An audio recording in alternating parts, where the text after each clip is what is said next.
Hello बच्चों, कैसे हैं आप सब। आई होप आप बहुत अच्छे से होंगे। बेटा, हमारा जो कारक का टॉपिक चल रहा है, आज लास्ट वीडियो में हमने कर्ता कारक पढ़ा था। आज हम कर्म कारक को पढ़ेंगे और समझने की कोशिश करेंगे। थोड़ा सा अलर्ट होकर सुनेंगे तो इंटरेस्टिंग टॉपिक है और इजी डेफिनेशंस हैं, आपको आराम से याद होंगी, कोई दिक्कत नहीं होगी, कोई परेशानी नहीं होगी। थोड़ा सा अलर्ट होकर सुनोगे, सब कुछ अच्छे से समझ में आएगा। शुरू करें। पहले हम इसकी परिभाषा देखते हैं। संज्ञा या सर्वनाम के जिस रूप पर क्रिया का प्रभाव पड़े उसे हम कर्म कारक कहते हैं। इजी है, समझ में आ रहा है ना, कि जहाँ पे हमें कर्म नज़र आए, आप ये समझ लो कि जहाँ पे हमें कर्म नज़र आएगा वहाँ पे कर्म कारक होगा। संज्ञा या सर्वनाम के जिस रूप पर क्रिया का प्रभाव पड़े उसे हम कर्म कारक कहेंगे। क्रिया होती क्या है? कर्म करना। जो हमारा कर्म या क्रिया एक ही तो बात होती है ना। अब कर्म कारक में को विभक्ति चिन्ह का प्रयोग होता है, ठीक है। ये तो आपको पहचान मैंने सबसे इजी वाली पहचान बता दी। जहाँ भी कहीं कर्म कारक होगा वहाँ पे को विभक्ति होगी। कर्म कारक से क्रिया के जो कर्म होंगे, जैसे वस्तु, पदार्थ, कुछ भी, जैसे कोई चीज़ हो गई, कोई कार्य हो गया, वहाँ पे वो नज़र आएगा, तो वहाँ पे कर्म कारक की ये भी पहचान है। साथ ही कभी कभी जो कर्म कारक है वो परसर्ग यानी कि विभक्ति के रहित भी होता है। ऐसा नहीं है कि हमेशा आपको को विभक्ति ही मिलेगी, यही पहचान है। को विभक्ति होगी, लेकिन कभी कभी बिना परसर्ग, बिना विभक्ति के भी कर्म कारक आपको मिलेगा और उसको आपको पहचानना होगा। उदाहरण देख लेते हैं। मैंने समाचार पत्र पढ़ा। अब इसमें आपको ना तो कोई को नज़र आ रहा, ना कुछ और पहचान, आपको कोई विभक्ति यूज़ हुई नहीं यहाँ पे, तो यहाँ पे ये बिना विभक्ति के हो गया।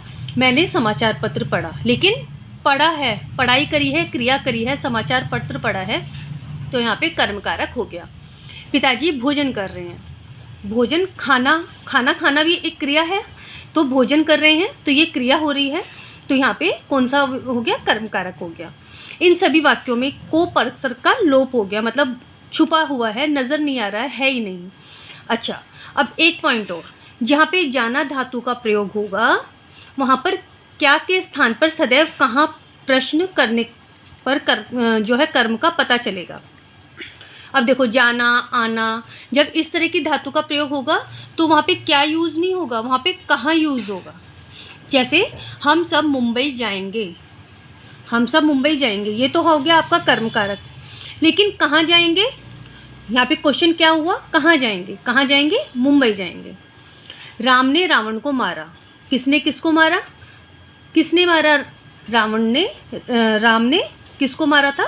रावण को मारा था। तो इस तरह के आप क्वेश्चंस देख के जो इनकी पहचान, आप इस तरीके से भी आप अपनी पहचान के लिए इन चीज़ों को आप याद रख सकते हैं, ठीक है। अब इसकी मैं और उदाहरण वो बताती हूँ।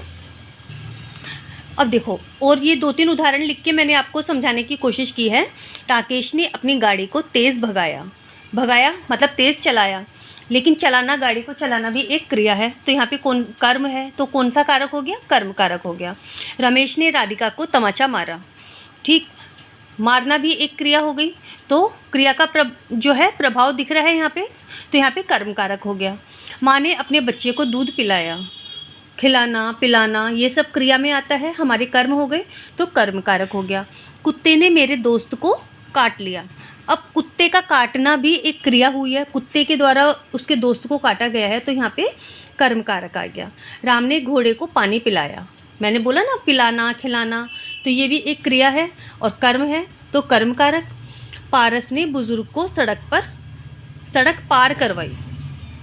तो सड़क पार करवाना एक क्रिया है, तो यहाँ पे पारस द्वारा जो कार्य किया गया, जो क्रिया की गई, वो क्या हो गई?